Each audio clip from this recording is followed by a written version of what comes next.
കൂടുതൽ വാർത്തകളും വീഡിയോകളും കാണാൻ ഈ ചാനൽ സബ്സ്ക്രൈബ് ചെയ്യുക. കൂടെ ബെൽ ബട്ടൺ അമർത്തുക.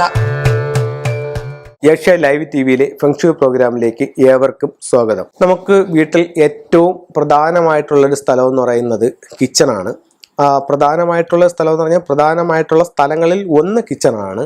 അവിടെ ഒരു ശ്രദ്ധിക്കേണ്ട ഒരു കാര്യം എന്ന് പറഞ്ഞു കഴിഞ്ഞാൽ ഫെങ്ഷുയിലെ 5 എലമെന്റ്സിൽ വാട്ടറും ഫയറും എന്ന് പറയുന്ന 2 ഘടകവിരുദ്ധമായിട്ടുള്ള എലമെന്റ്സുകൾ ഒന്ന് ചേരുന്ന സംയോജിക്കുന്ന സ്ഥലമാണ് വീടിൻ്റെ കിച്ചൺ. അപ്പോൾ അവിടെ നമ്മൾ പാലിക്കേണ്ടതായിട്ടുള്ള കുറച്ച് നിയമങ്ങളുണ്ട്. ഒന്ന്, നമ്മളുടെ അടുക്കളയിൽ തെക്ക് കിഴക്ക് ഭാഗത്തായിരിക്കണം നമ്മുടെ അടുപ്പ് സ്ഥാപിക്കേണ്ടത്, അതായത് ആ റൂമിൻ്റെ അഗ്നിക്കോണിൽ. അതുപോലെ നമുക്ക് ഇപ്പോൾ കുടിക്കാനുള്ള വെള്ളവും മറ്റുമൊക്കെ വെക്കുന്നത് ആ റൂമിൻ്റെ വടക്ക് കിഴക്ക് ഭാഗത്ത് ഈശാന കോണിൽ വെക്കുന്നത് വളരെ ഉത്തമമായിരിക്കും.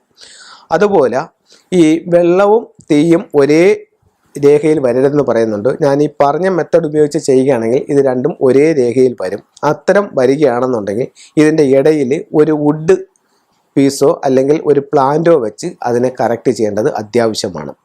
അതുപോലെ ഗൃഹനാഥൻ്റെ ഭാഗ്യദിക്ക്, ഒരു വ്യക്തിക്ക് മൊത്തത്തിൽ 8 ദിക്കുണ്ട്. 4 ഭാഗ്യവും 4 ദോഷവുമാണ്. അതിൽ ഗൃഹനാഥൻ്റെ ഭാഗ്യദിക്കിലോട്ട് നോക്കി സ്റ്റൗവിൻ്റെ നോബ് ഇരിക്കുന്നത് വളരെയധികം പ്രയോജനം ജീവിതത്തിലുണ്ടാകും. അതുപോലെ നമ്മൾ നിന്ന് പാചകം ചെയ്യുമ്പോൾ നമ്മുടെ പുറകുവശം ആ അടുക്കളയിലേക്കുള്ള ഡോറിൻ്റെയോ പ്രധാന ഡോറിലെയോ പിന്തിരിഞ്ഞ് നിൽക്കാൻ പാടില്ല. അത്തരത്തിൽ നിൽക്കുകയാണെങ്കിൽ നമ്മുടെ എനർജി ക്ഷയിക്കാനായിട്ടുള്ള സാധ്യത വളരെ കൂടുതലാണ്.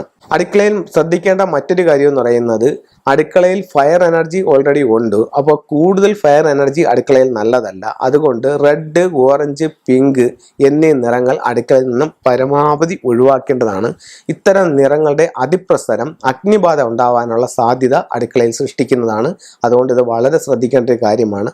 അപ്പോൾ ഇത്തരത്തിലുള്ള മാറ്റുകളോ കർട്ടനുകളോ അല്ലെങ്കിൽ എന്തെങ്കിലും കളേഴ്സ്, ഇപ്പോൾ കബോർഡിൻ്റെ കളേഴ്സോ ഒക്കെ അങ്ങനെ ഇത്തരത്തിലാണെന്നുണ്ടെങ്കിൽ അതൊന്ന് മാറ്റേണ്ടത് വളരെ അത്യാവശ്യമാണ്.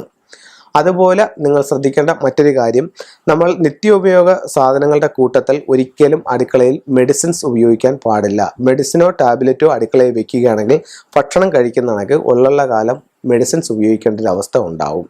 അതുപോലെ ക്ലോക്കും കലണ്ടറും അടുക്കളയിൽ പാടില്ല എന്നാണ് ഫെങ്ഷുയിൽ പറയുന്നത്. സമയമോ കാലമോ നോക്കി അല്ല പാചകം ചെയ്യുന്നത് എന്നാണ് പറയുന്നത്. അതുപോലെ മുഖത്തോട് മുഖം നോക്കി സ്റ്റൗവോ ഫ്രിഡ്ജോ വരാൻ പാടില്ല. ഇത്തരത്തിൽ നിങ്ങൾക്ക് ചെയ്തിട്ടുണ്ടെന്നുണ്ടെങ്കിൽ അതിൻ്റെ ഇടയ്ക്ക് ഒരു വുഡിൻ്റെ പീസ് വെച്ചിട്ട് നിങ്ങൾക്കത് കറക്റ്റ് ചെയ്യാവുന്നതാണ്. അപ്പം ഇത്തരം കാര്യങ്ങൾ വളരെയധികം ശ്രദ്ധിക്കുക. അതുപോലെ മറ്റൊരു കാര്യം എന്ന് പറയുന്നത്, മൂർച്ചയുള്ള ആയുധങ്ങളായ നമ്മുടെ പിച്ചാത്തി, പപ്പടം കുത്തുന്ന കമ്പി, വെട്ടുകത്തി എന്നിവ ഓപ്പണായിട്ടിടാതെ ഒന്നുകിൽ ഏതെങ്കിലും ഒരു കബോർഡിനകത്ത് അടച്ചു സൂക്ഷിക്കുക. കബോർഡ് ഇല്ലാത്തവർക്കാണെന്നുണ്ടെങ്കിൽ ഒരു ഷോപ്പറിനകത്തെങ്കിലും ഇട്ട് അതൊന്ന് അടച്ചു സൂക്ഷിക്കുന്നത് നല്ലതാണ്. ഇത്തരം ആയുധങ്ങളിൽ നിന്നിട്ട് ഒരു നെഗറ്റീവ് പുറത്തോട്ട് പോകാനുള്ള സാധ്യത വളരെ കൂടുതലാണ്. അപ്പോൾ അതിൻ്റെ ഒരു പരിഹാരമായിട്ടാണ് ഇത്തരം കാര്യങ്ങൾ ചെയ്യുന്നത്. അപ്പോൾ ഇത്തരത്തിലുള്ള കാര്യങ്ങൾ എല്ലാവരും ശ്രദ്ധിക്കുക. അത് കണക്ക് തന്നെ അടുക്കള എപ്പോഴും സദാ വൃത്തിയായി സൂക്ഷിക്കുക. പ്രത്യേകിച്ചും രാത്രി കാലങ്ങളിൽ അടുക്കള മൊത്തവും വൃത്തിയായി കഴുകി വൃത്തിയായി തുടച്ച് വൃത്തിയാക്കിയിട്ടതിന് ശേഷം മാത്രമാണ് നമ്മൾ കിടക്കേണ്ടത്. അടുക്കള വളരെ വൃത്തിയായി സൂക്ഷിക്കേണ്ടത് വളരെ അത്യാവശ്യമാണ്. ഇത് ഫെങ്ഷുയില അത്യാവശ്യം ഒരു വീടിന് അല്ലെങ്കിൽ ഒരു സ്ഥാപനത്തിന് സർവ്വ ഐശ്വര്യങ്ങളും സാമ്പത്തികമായിട്ടും തൊഴിൽപരമായിട്ടും മറ്റുള്ളവരുടെ സപ്പോർട്ടിങ്ങും ഒക്കെ ഉണ്ടാവുന്ന എല്ലാ ഐശ്വര്യങ്ങൾക്കും വേണ്ടിയിട്ട് വെക്കുന്ന ഒരു കിറ്റാണിത്. ഇതിനകത്ത് നമുക്ക് ലാഫിൻ ബുദ്ധയുണ്ട്, 3 ലെഗ്ഡ് ഫ്രോഗ് ഉണ്ട്, 6 റോഡ് വിൻചേമുണ്ട്, ഡ്രാഗൺ, ഫീനിക്സ്, ടോർട്ടോയിസ്, ടൈഗർ, അത് കഴിഞ്ഞിട്ട് പക്കോമർ. അങ്ങനെ നമുക്ക് അത്യാവശ്യം ഒരു വീടിന് അല്ലെങ്കിൽ ഒരു സ്ഥാപനത്തിന് വേണ്ടുന്ന എല്ലാ സാധനങ്ങളും അടങ്ങിയിട്ടുള്ള ഒരു ഏറ്റവും ചെറിയൊരു കിറ്റാണ്. ഇതൊരു വീട്ടിലോട്ട് വെക്കുമ്പോൾ തന്നെ നമുക്കൊരു 10-21 ദിവസത്തിനകത്ത് തന്നെ ആ വീട്ടിൽ അല്ലെങ്കിൽ ആ സ്ഥാപനത്തിൽ ഉണ്ടാകുന്ന മാറ്റം സ്വയം അനുഭവിച്ചറിയാനായിട്ട് സാധിക്കുന്നതാണ്. ഇത് ഇപ്പോൾ ഒത്തിരി ദൂരെയുള്ള ആൾക്കാർക്ക് എല്ലാ സ്ഥലങ്ങളിലും എനിക്ക് ചെന്നെത്താനായിട്ടുള്ള ബുദ്ധിമുട്ടുണ്ട്. അപ്പോൾ അവർക്ക് ഒരു മാറ്റത്തിന് വേണ്ടുന്ന, ജീവിതത്തിലൊരു നേട്ടത്തിന് വേണ്ടുന്നതായിട്ടുള്ള എല്ലാ സാധനങ്ങളും ഞാൻ ഇതിനകത്ത് എനർജൈസ് ചെയ്ത് ഹീൽ ചെയ്ത് ചെയ്ത് ഇതിനകത്ത് വെച്ചിട്ടുണ്ട്. ഇതിനകത്ത് നമുക്ക് ഒരു നോട്ടീസും കൂടെ കാണും. അതനുസരിച്ച് നിങ്ങൾ ഓരോ വീടുകളിലും ഇത് സെറ്റ് ചെയ്യുകയാണെന്നുണ്ടെങ്കിൽ ഉറപ്പായിട്ടും ഒരു 21 ദിവസത്തിനകത്ത് തന്നെ നിങ്ങൾക്ക് നിങ്ങളുടെ വീട്ടിലുണ്ടാകുന്ന മാറ്റങ്ങൾ അല്ലെങ്കിൽ നിങ്ങളുടെ സ്ഥാപനത്തിലുണ്ടാകുന്ന മാറ്റങ്ങൾ എന്താണെന്ന് വളരെ വ്യക്തമായിട്ട് നിങ്ങൾക്ക് അനുഭവിച്ചറിയാൻ പറ്റിയ ഒരു ടൂൾസാണിത്. ഇത് നിങ്ങൾക്ക് എല്ലാവർക്കും ഇതിന് ഒരു ദിക്കോ മറ്റുള്ള കാര്യങ്ങളോ ഒന്നും നോക്കാതെ കോമൺ ആയിട്ട് വെക്കാവുന്ന കാര്യങ്ങളാണ്. വീടിൻ്റെ ഫ്ലെങ്സ്റ്ററോ മറ്റോ ഒന്നും അല്ലാതെ തന്നെ ഇത് ചെയ്യാനായിട്ട് സാധിക്കും.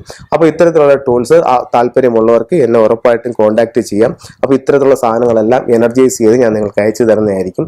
ആവശ്യമുള്ളവർ എൻ്റെ വാട്സപ്പ് നമ്പറുമായിട്ട് കോൺടാക്ട് ചെയ്യേണ്ടതാണ്. നിങ്ങളുടെ അഡ്രസ്സ് വാട്സപ്പ് ഇടുകയാണെന്നുണ്ടെങ്കിൽ ഇതിലോട്ട് ഞാൻ ഈ സാധനങ്ങൾ നിങ്ങൾക്ക് കൊറിയർ ചെയ്ത് തരുന്നതായിരിക്കും.